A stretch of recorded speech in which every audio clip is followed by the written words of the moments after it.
What's going on, y'all? This is me once again. So, what I said last time, your money can't sit still. So, Chime, bank card that ended up coming up with these savings accounts as far as online banking. They ended up coming with this savings account that pays about 3.75% interest on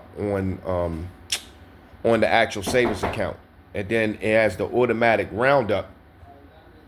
It has the automatic roundup where it takes your leftover change and it actually deposits it into your savings account for you.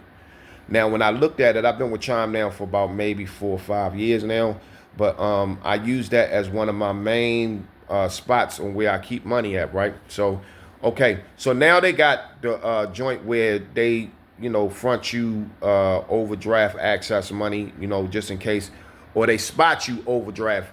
Like if you purchase something and don't have all the money in there, they can spot you up to a certain amount, but you have to have a certain amount of points. Okay, so the benefit of Chime is they have the credit card, uh, the credit card access that you build with your own money, as far as a usable credit card, and it also helps you build up your credit score. Plus, not only that, and I'm just pointing out the different perks that it has, for y'all. Plus, not only that, you can get automatic direct deposit. And if anybody that's with Chime, you could actually send them and pay your electric bills and all of that stuff through there. So it's different perks with that, as far as that is concerned. Plus, you can load the card for as much money as you want that's in there. I wouldn't go probably no more than probably like maybe $10,000 at the most, but I would use that. You could use those accounts as another operating joint. All right, so that's one bank that your money is earning 5% interest a year. 5% interest a year in total. It helps your money make money because the money is not sitting in the account doing nothing. And it's online banking, meaning they don't have no physical home branches that they go into. Everything is online. So that money that they would have spent on buildings and shit, they went on ahead and actually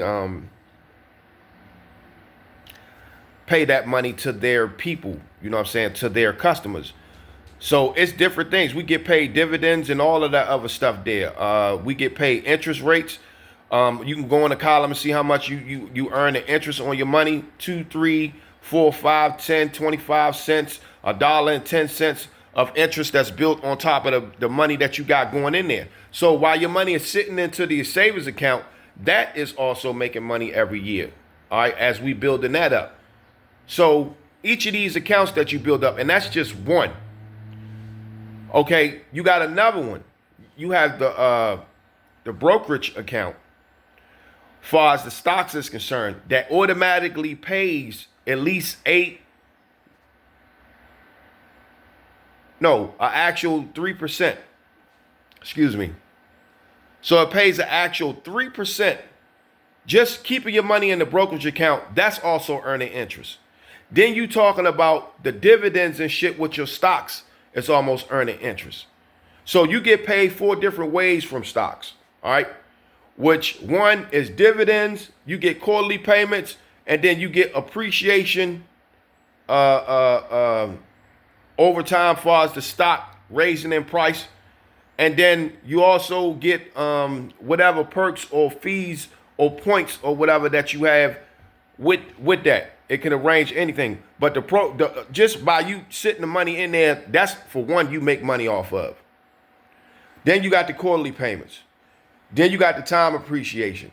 And then you got the fact of being able to own that stock and leveraging that shit, within making other outside purchases. Like if you want to use your portfolio as leverage to go get a bank loan, that's another different way, that you could actually do that. Now, this is another spot where you can keep your money at. All of these different spots where you can keep your money at, that's another account. Okay. Another one is your insurance policies, which you can have an infinite amount of room to store money. When you make money, right, you have to, you got to ask yourself, how much money do I want to keep? You know what I'm saying? If you make 35, you can invest $5,000 a year.